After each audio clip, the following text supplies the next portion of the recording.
Welcome to the podcast. This show is entirely dedicated to the wisdom and the stories of people embracing their true and extraordinary nature, of overcoming, breaking through limits, tapping into universal wisdom, and hopefully inspiring you to do the same. Okay, hello and welcome back to Being Extraordinary. Welcome back to Being Extraordinary. So I lied to you guys on the last episode because I had told you that I was planning on really prioritizing my podcast. I was going to be consistent, and I have not done an episode since.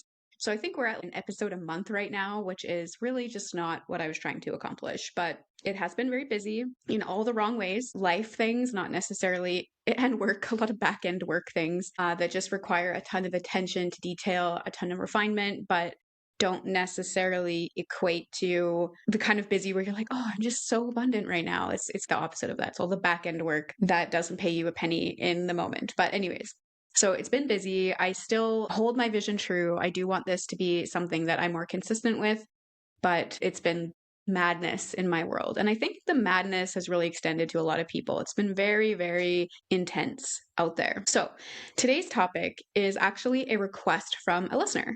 So just so you know, you can request topics. And I actually do encourage it because it does inspire me to know what to talk about. It's not that I have honestly a huge list of topics that I do want to bring up, but it is something that sometimes, oh, this would be great to talk about with a guest, or this would be great to talk about in this way. So then I put it off. And if you make suggestions about things that you're curious about, it kind of unlocks the inspiration to create that podcast episode. My brain feels sometimes a library, and there's a lot of random information in there. And if you tell me what you're interested in, I can pick that book off the metaphorical shelf and share that with you. So please feel free. So the request for this episode was actually about time. It was actually about learning how time works, what time is, and how to better connect with time when you feel you're always running out of it. I've decided that I think I'm going to reframe it just a tiny little bit and talk about scarcity instead. So the self-fulfilling prophecy of always feeling out of time or money, or you have no freedom, all these things, and how we can sort of shift the narrative within that internal scarcity. I will kind of specify how it relates to time, but it will apply to kind of all things that you feel like you're always chasing or you're running out of. And if it flows naturally, I will talk about some of the other things she had mentioned about time. She was curious about past lives and parallel lives and how they fit on the spectrum of time. And honestly, it is really mind-boggling to think about. So maybe I'll dedicate a whole episode to that. But she was very specific that she struggled with the scarcity of time and she wanted to know how to manage it. So we're just going to do a scarcity episode. So when we're dealing with scarcity, there are sort of two perspectives that we can take. There is sort of the spiritual karmic perspective, which is obviously my specialty. That's where I'm going to really thrive. But there is also an emerging body of research that looks at the, psychology of it and the cognitive kind of behavioral manifestations of our limiting beliefs or the way that we are raised. So I will talk about both, but really they're kind of saying one and the same thing. So let's backpedal. We have to remember, and I talk about this in every episode, or this is the platform in which I stand with my business, is that the law of karma. So we have to just revert back for anyone who's never heard me talk about it. The law of karma is essentially the law of cause and effect. So it says that what you choose, you shall create. What you reap, you shall sow. And a lot of people confuse karma with this good deed or bad deed bank account. That if you're this good person and you do things to this good degree, you get this karmic credit, these credit points, and it builds up. And then one day the bank account of karma credit is supposed to cash out and you're supposed to have abundance and time and freedom and nice things because you were a nice person after all. Or the opposite, that if you're a bad person, you get demerits and then one day your demerit bank account is going to cash out and you're going to have bad things because you deserve it. And unfortunately/fortunately, that is not even close to how karma works. So let me take you back. So karma is a universal law, which means it is something we are all bound by. It is the fabric of our reality. You can't bypass it. You can't trick it. We're all bound to this law. And it is action creates consequence, yes. But here's the catch. Karma does not care what you do for anyone except yourself. So karma just gives you what you choose for you. So if you're constantly not prioritizing space and time and you're overbooking your schedule, karma's like a dumb genie, and as you wish. And you create this momentum of always having a booked calendar. And it's you get what you choose. The other thing I should know about karma is it's not that other people don't matter. It's just that we're all 100% responsible for ourselves. So it doesn't matter what you do for other people. It's you've really got to prioritize yourself. You don't really get karma for helping others. I know it sounds blasphemous, but it's true. You just get karma for helping yourself. And then usually when we are really thriving in life, we're really where we want to be, at that point, we are now capable of actually being of benefit to other people. Otherwise, it feels like we're all stuck in place, just spinning our tires.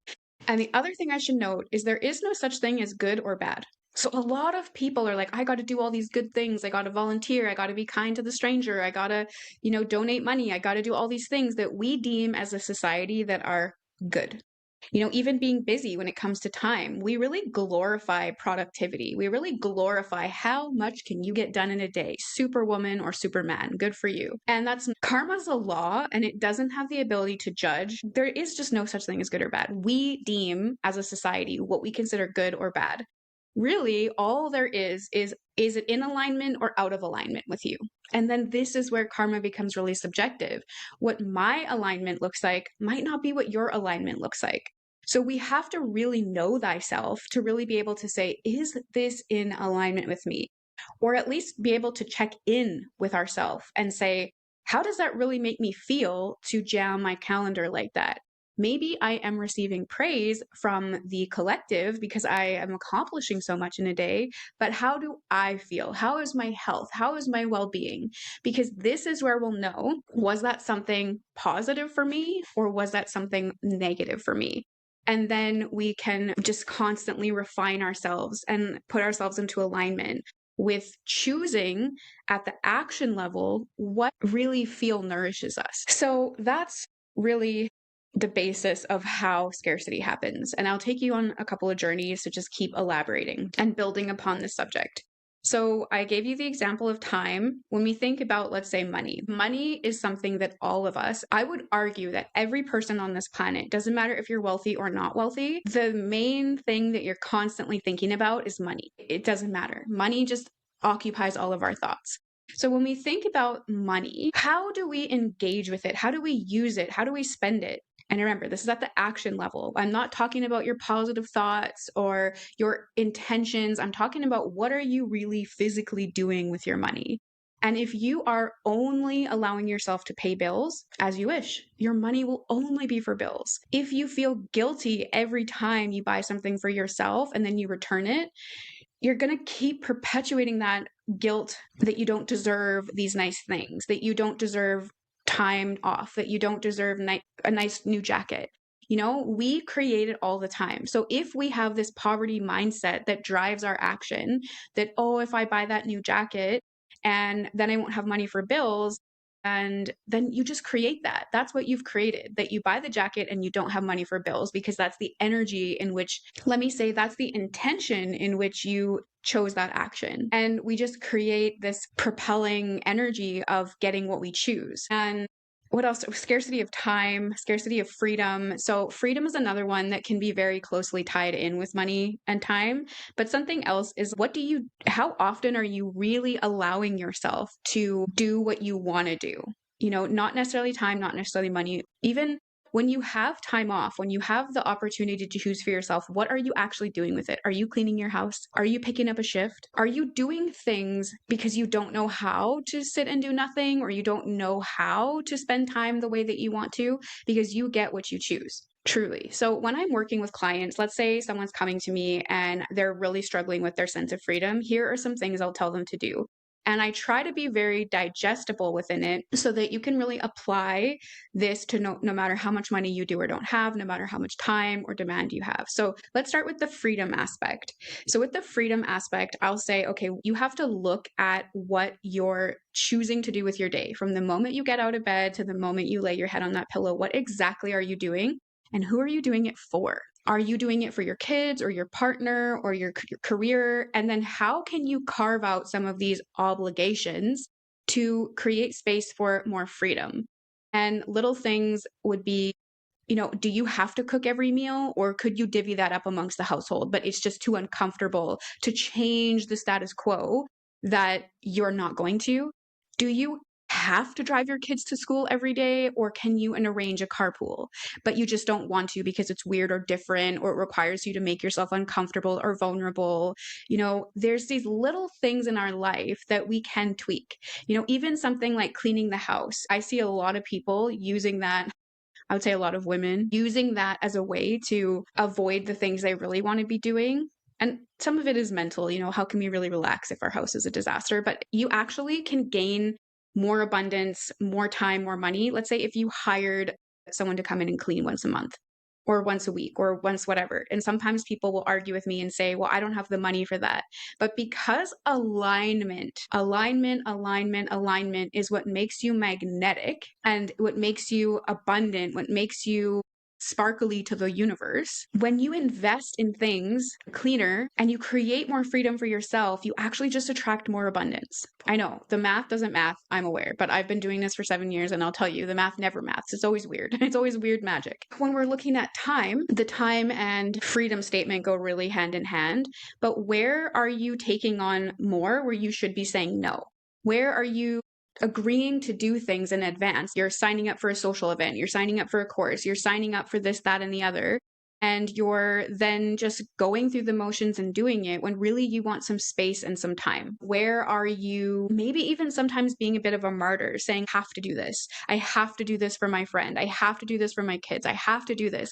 Do you really? Or can you work something out where it's split, where you divide it up? What you choose is what you continually create. And then with money, it's really where are you choosing to spend your money? And obviously there's a level of responsibility. So for example, with money, because I come from very humble roots financially, I'm very good at giving suggestions for this. So let's say you're completely strapped financially. When you get your bills, your paycheck basically pays that and you have very little left over. So now you want to look at just little places that you can make tiny little changes to start saying, actually, some of my money gets to be for me too, and for my joy, or for my rest, or for whatever. So it's maybe once every pay period or once a month, you're going to buy yourself something that you've had on your mind, whether it's $10 or $40, just pick really low numbers, even to the extent of what are you buying at the grocery store, right? How big of a deal shopper are you? Are you buying the things that are garbage to eat, but it saves you 15 cents, so you're eating that instead? Because you're really saying to the universe that I'm impoverished and I don't deserve to be nourished, and you're choosing poverty every time you have poverty consciousness behind what you're investing in. So that is really how we live in scarcity. That's the basic skeleton of it. And it does work. If you're listening and you're thinking about how you can refine, you do have to sit down and really reflect on what you're agreeing to and not agreeing to. You have to see the pattern that you're engaging with to be able to break it. Don't think that you can remedy scarcity by just hearing this and not actually taking a moment to self-reflect on where you're spending your time, where you're spending your money, how you're packing your day with activity, and who you're really doing it for. Because if we think of everything on a polarity, okay? So we always want to be on the polarity that is maybe more the abundant polarity, right? So if we look at the freedom polarity, we have freedom over here, it's what we desire, and we basically have obligation, jammed calendars over here. Where do you fit on the polarity of freedom and obligation? Because freedom really is the ability to do what we please, because we please and we desire to do it. So what's the opposite of freedom? It's obligation. It's living by someone else's standards and expectations, whether it's your household, society, based on your gender. Where are you on the spectrum? And then you got to start trying to move yourself every day over to the area of freedom, where you get rid of obligation and expectation. And sometimes it's very simple. For example, an obligation, let's say you hate cooking and you're like, I hate cooking, that's an obligation, but I must feed my family. Okay, well then here's the catch. How can you make it more free or enjoyable for you to do so? Maybe you can create a calendar where you cook one night, your husband cooks another night. Maybe there's a night where the kids are involved, where they start to learn how to make things, get HelloFresh, sign up for a food box, and then the whole family can do it, or it can be more enjoyable. It's less on you. Get creative about how you can take these burdens out of your life, or even alchemize your burdens to make them less of a burden. Or maybe you're going to listen to headphones while you cook, and your family, you're tuning your family out while you cook, and you're going to listen to headphones and your favorite songs. You're going to have a dance party in the kitchen. No one's allowed to bother you while you're cooking. And it can be this kind of meditative time as well.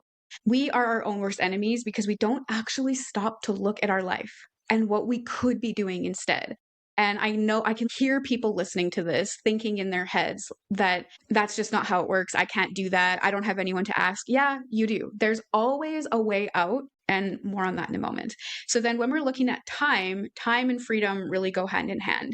But with time, it's really asking yourself, where am I wasting time that I don't have to be driving your kids to school? I know there's a bus. I know there's carpool options. Or let's say it's the cleaning thing, or let's say it's all your kids' sports and activities. And I don't have kids, so bear with me on this one because I don't know what it's like. I mean, I don't have the lived experience.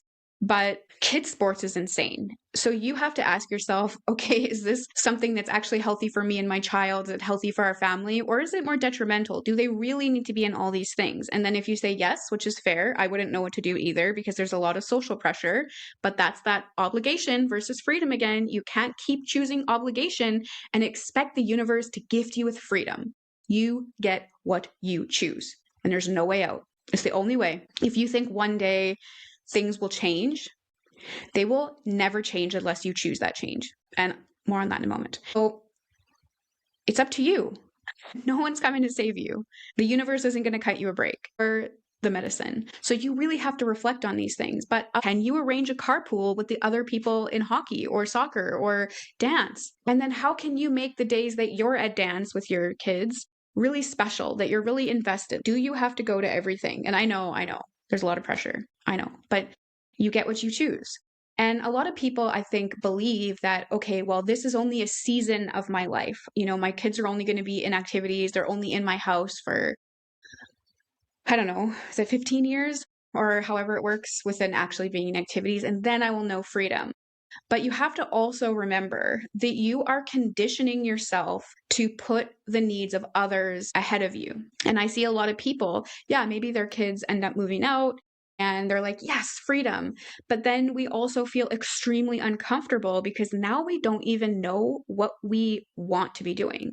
We've lost our definition of freedom. We forget pieces of what really brings us joy. And if we're not thinking, if we're not conscious of what we're choosing, we often do very strange things to distract ourselves from the discomfort of thinking for ourselves and doing things for ourselves because we feel so unworthy. We've been stuck in this pattern of putting everyone else first that when the time comes, we don't know how to listen to ourselves. We don't know how to put ourselves first. We don't even know who we are or what we love anymore. And we can just falter into these really interesting sabotagey type things. And then with money as well, what are you spending your money on and what is the choice behind it? Are you choosing things out of fear, out of scarcity, out of poverty consciousness? Because you're only going to create more poverty consciousness. So being really cheap, really deal hunter-esque.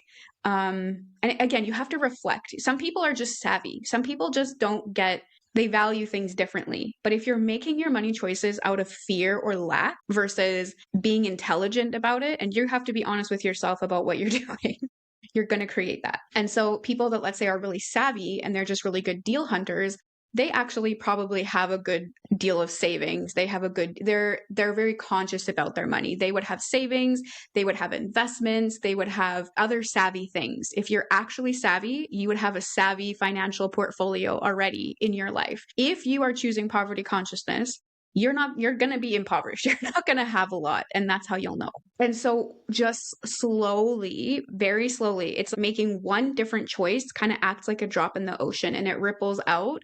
And you start to say something different to the law of karma. It starts to send you different results, different outcomes, because you're choosing things a little more consciously, but also a little bit more in alignment. So where are you buying the really, even the other day, I'll give you an example.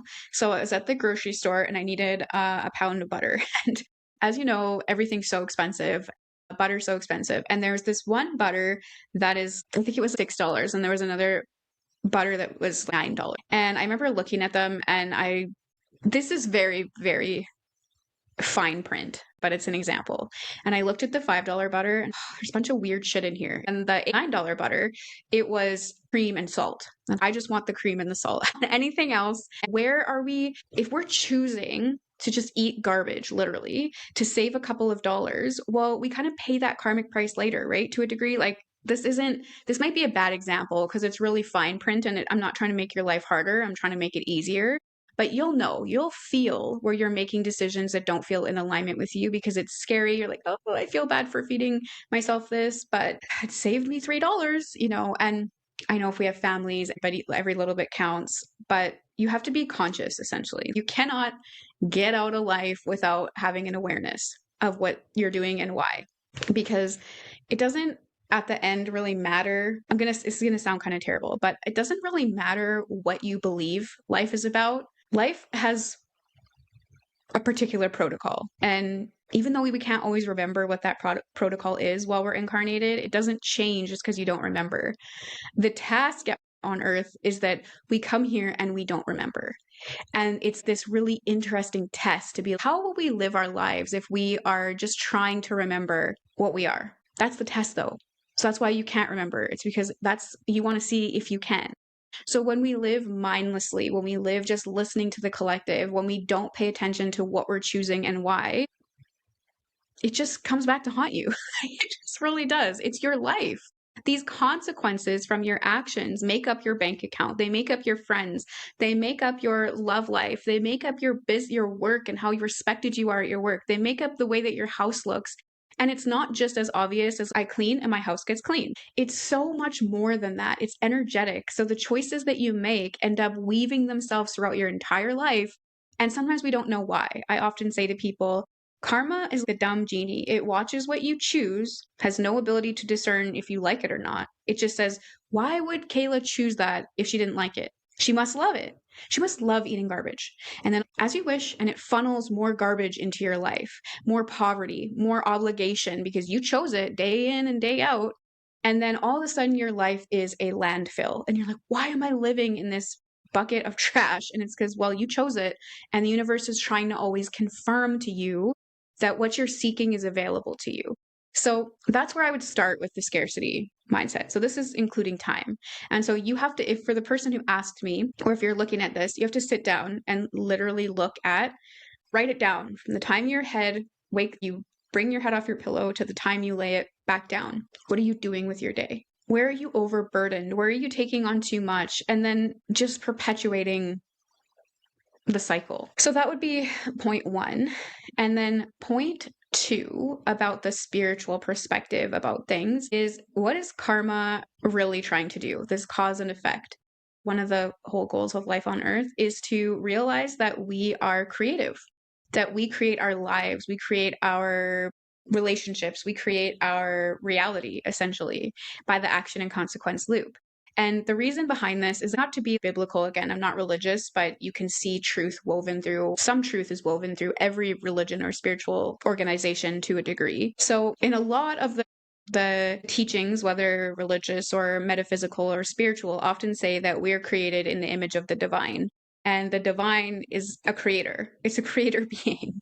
And that's what it is. It's a creative energy. So one of our greatest purposes on earth is to recognize our own divinity, and that we also have the ability to create. So the universe is set up as such that what you are intending as well, you will create. So I have a test, something that I encourage you all to do, and I want to show you how it works. It works for me in one specific area, and it's not really an area that you would think, but when you get into your car at the beginning of the day, but your morning's really lagged and you're like, I am going to be late. I'm going to be late. I'm going to be late. And you're so worried about being late. You're flustered about being late. And then you hit every red light, right? It's because the universe is looking to confirm what you're creating, what you're thinking, what you believe is happening. So then you hit every red light. And that happens to me all the time, to the point where it's statistically significant that I know it's not a coincidence. Or if you walk into a party and you're thinking, everyone's going to think I'm weird, everyone's going to think I'm weird, everyone's going to think I'm weird, and then you don't really have a great time, everyone does kind of feel you're weird, and you're like, oh, it was so awkward. It's because the universe is saying, yes, this is your creative right. You want to be a weird kid? Then here you go. Or with money, you're like, oh, I'm not going to have enough money at the end of the month. I'm not going to have enough money at the end of the month. And then ta-da, you really don't.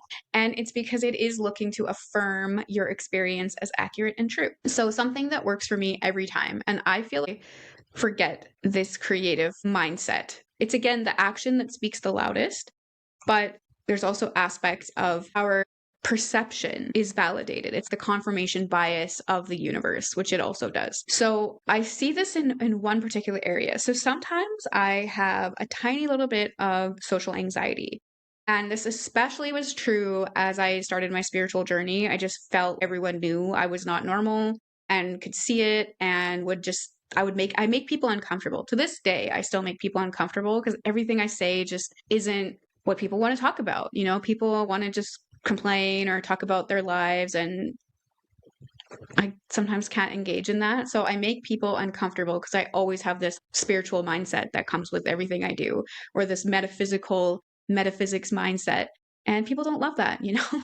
So I make people uncomfortable, but I don't really have anyone else that I can be. This is just who I am. So I can struggle with social anxiety, especially, and this is actually prior as well to my spiritual journey. I've moved to a couple of different cities without knowing anybody. And to get to know somebody, you have to do something. You have to go out and usually go alone or be by yourself or whatever. And you feel really nervous about being by yourself or not having social click, you know? And so there's been a few times where I have given myself this pep talk through that social anxiety, where I always say something to the effect of, you influence the room doesn't influence you. And you're interesting and people like you. And I've only done it, let's say, 3 to 5 times in my life where I've looked myself in the mirror before an event and rallied in this way.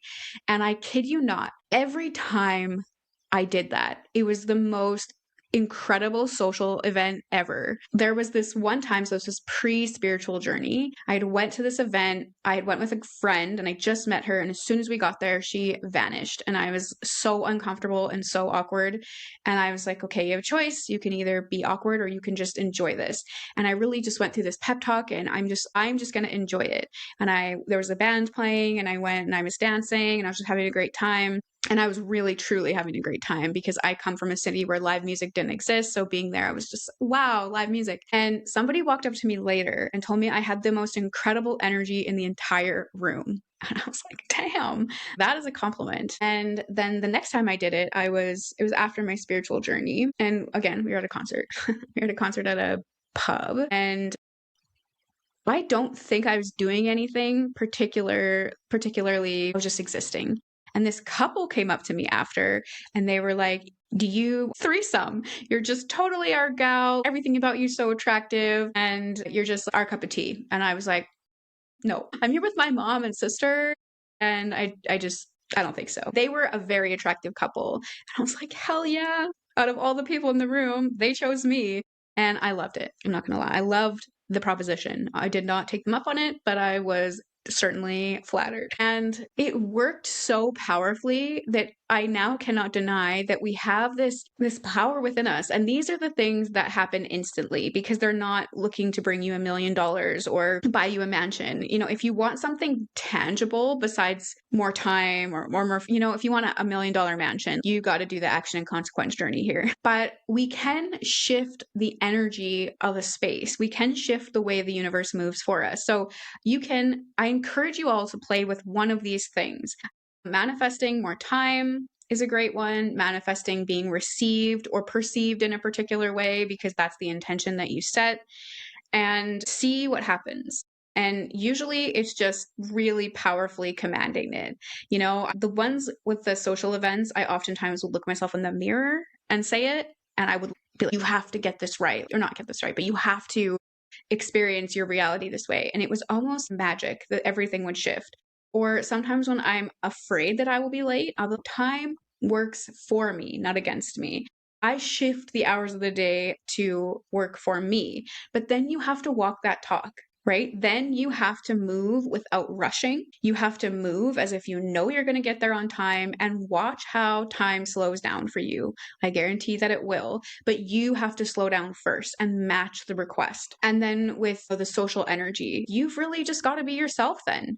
You have to influence the room and not give a shit what people are thinking about you. Stop paying attention, right? Set the intention and then follow through with the energy, follow through with the action. I wasn't setting the intention in vain either, right? I just said that I didn't want to be overwhelmed by the social event. If anything, was going to overwhelm the social event. I influenced everyone in the room. They don't influence me, right? It's not like I want to be the hottest girl here. It wasn't that, right? It just happened to be that's how it worked out.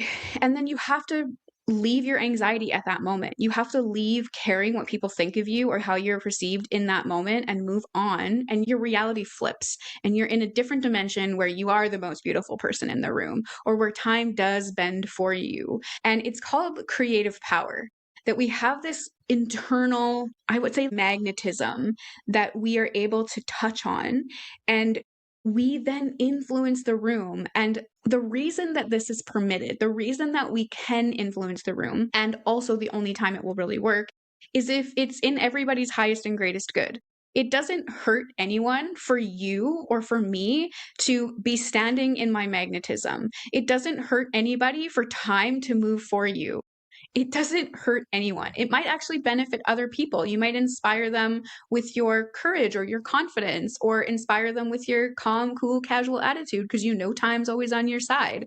So when we start to use our creative power or the law of cause and effect for our own personal gain, where other people do not benefit from that, that's when it's not going to work. Let's say you want someone to fall in love with you, but it's not really aligned for them. They're already in a relationship. Well, now it's not in everyone's greatest good, so it's probably not going to work out. But for you to be your best self, for you to have the things you want financially, for you to have more time and inner peace, for you to be able to spend your days the way you choose to spend them, that benefits everybody through either inspiring them to do the same, being a being a role model, showing people that there's a different way, a different path. It benefits everyone, which is why when we use our creative power in a way that's positive, not only for ourselves, but it doesn't negatively impact anyone else, it's allowed. We're allowed to do that. So the two words, creativity, is the power to literally create, to change circumstances, to use the atoms that build up the fabric of our reality to assimilate together to create the outcome that you want. And that is what creativity really is. And power is, to me, a version of self-confidence and self-love. To say that I know that it's almost queen or king energy, where it's not destructive. It's just, I know I matter. I know I can have this. I know that my destiny is mine. I know I'm something. I'm not nothing, and I'm worthy. That's what, to me, power is personal power. Is autonomy, is sovereignty, is knowing that your worth matters in the grand scheme of things. So then when you put these two things together, we're just unstoppable, right? And if you're listening to this and this process is kind of confusing, I don't understand fully, well, think about the hardest thing that we'll ever create, which is human life. I mean, I think, again, I'm not walking that journey in this lifetime on my own free accord. I would like not to do that. It sounds really hard. I'm bitching out of that experience. But to create human life, there's this very sort of drawn out process, right? And to create anything, whether it's more time, more money, more freedom, the certain house you want to live in, the trip that you want to take, especially when it's a tangible thing. So it's a certain level of money or the house or the trip of the house. When it's something tangible, the process really applies. But when it's something shifting time where if you can't touch it, you can just shift that with that intention and then that knowing that it's going to happen and matching the energy. Don't continue to rush if you're commanding time to meet you, and stop rushing, right? Walk the talk, essentially. But when it's something tangible that you want to create, it takes this very specific process, okay? So it takes the seed, which is the idea, the seed, the inspiration. This is where people always say thoughts are creative, because everything has to start as the seed of a thought before it can become something planted in reality. So it starts with the seed. And then you have to plant the seed of what you're doing by taking some form of action, which is looking at properties or starting to look at the cost of the trip that you want. Where are you going to go? What cities are you going to be in? You have to really start to be like, okay, it's more than just this floating idea. It actually is starting to come to earth. It's starting to be implanted in the reality because I'm doing the work to explore this. I know exactly how much money I need. I know exactly what towns and what sites I'm going to look at. And now I can start to nurture this seed. And so we take the action by actually starting to formulate a plan and continuing to stay in alignment with that plan by putting away a little bit of money here, booking your flights, then getting your Airbnb, etc. And there's the gestational period, right? Things sometimes don't happen instantly. You have to plant the seed and let certain events play out, coming to term, right? So there's this action that starts at the beginning, and then we have to sort of let it marinate. And time needs to elapse so that the universe can respond to your request. And then there comes the moment of having to harvest and having to kind of give birth to the idea. And usually there's a level of discomfort at the birthing period. As soon as we're going to walk through a threshold, we have to overcome the fear that we're not going to have enough and actually book the flight. Instead of making up all these excuses why spending $1,200 is not going to come back to you. You have to be able to move through that discomfort. Or apply for the new job, or go to the bank and see if you're approved for a mortgage based upon for this place that you want, or apply for a different job or a promotion. You have to go through the discomfort to get to the other side, and then being able to actually receive and enjoy what we're doing. So if you're on the trip, not worrying about how much money you spent, really be present. Look at that cathedral, look at the waterfall, pay attention to it, really being able to receive. And this is not to downplay actually creating a child. I already told you it's the hardest thing you'll ever do. Everything else is a dubbed down version of that, but it follows the same process. And then if you're really like, okay, there's got to be more to this, I need to learn more about it, I will link a ton of resources in the show notes for you.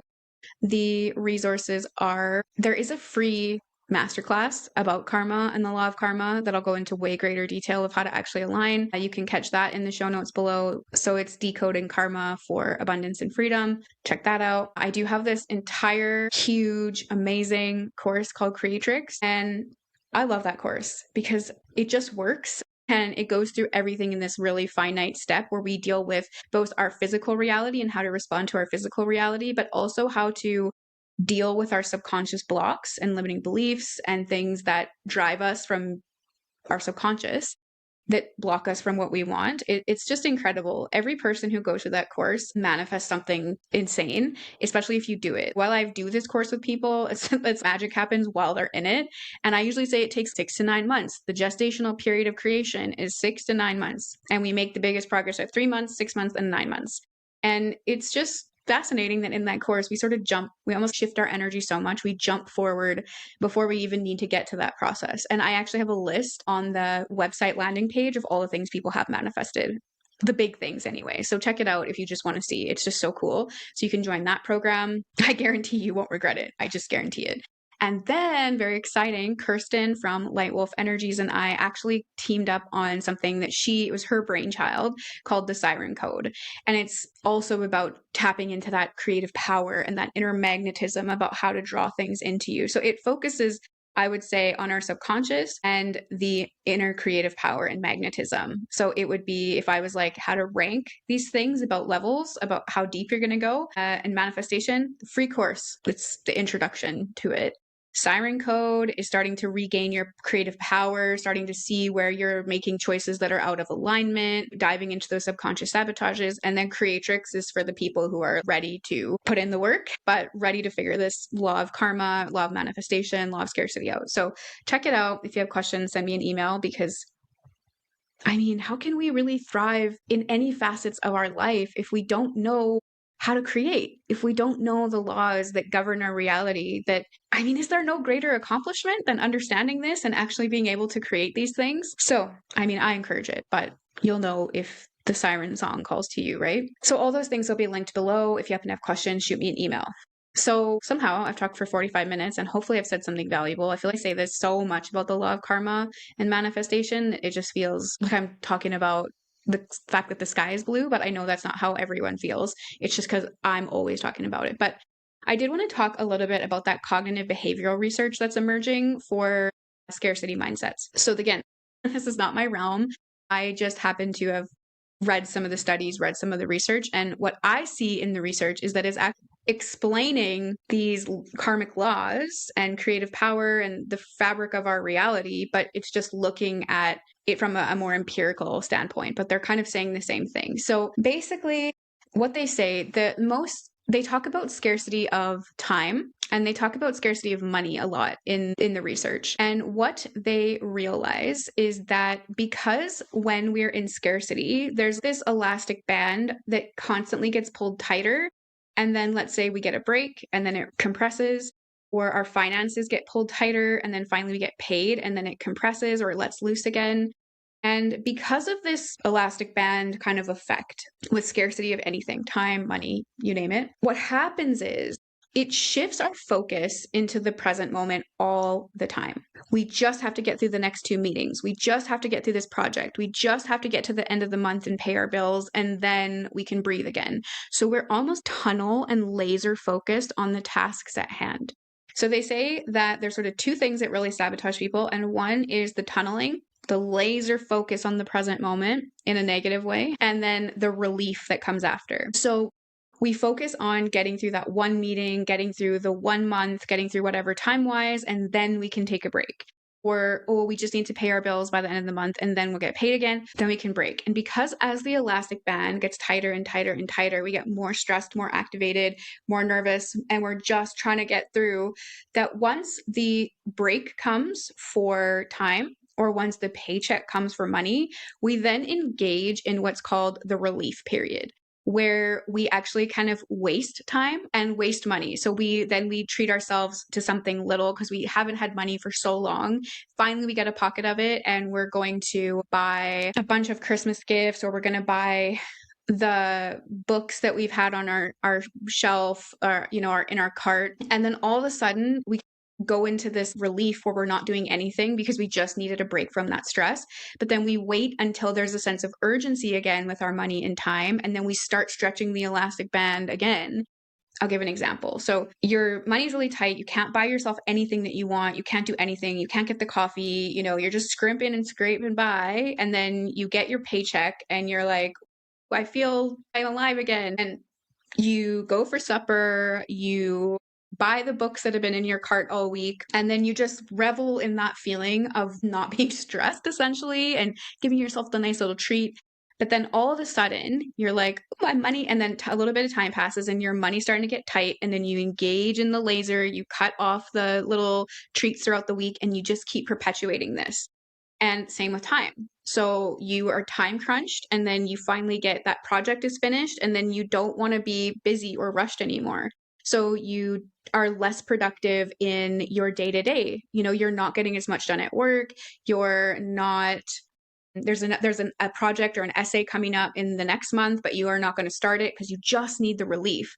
And then you don't re-engage with the productivity or the time management until that essay or that project is staring you in the face, and we start the tension band all over again. This creates this lack of productivity, this just perpetual cycle of the stretched tunneling and then the release, the release of the elastic band, where we take a break, but then we never re-engage with the stressful thing until we're at the 10th hour again. So what the research says, that people who are engaged in a sense of scarcity, whether they were raised in scarcity, whether they're in a culture of scarcity, whether they're just, very busy, or their money stretched really thin, that it's really this loop that they can't get out of unless they are able to take the initiative to not engage in the tunneling behavior and not engage in the relief behavior, where you actively, essentially, try to rebalance your resources for a time and stay very consistent. So you're consistently getting yourself the coffee and you're consistently paying your bills. So a lot of people who are financial planners, for example, really encourage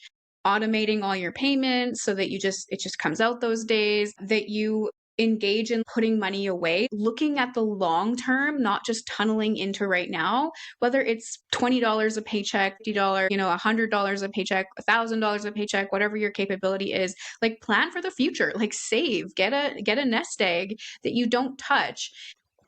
don't take away all the little treats. You have to make cutbacks somewhere. Maybe you're not able to get Starbucks, but you need to get like Tim Hortons, something to this effect, where you're just still going to be able to like live your life and not go through that tightening and then the need for relief. But then also, when you get the relief of the paycheck, don't go crazy. Have the vision, have the plan, have it sorted out so that you can stretch the elastic band of your life to a comfortable tension, and you just manage that tension throughout.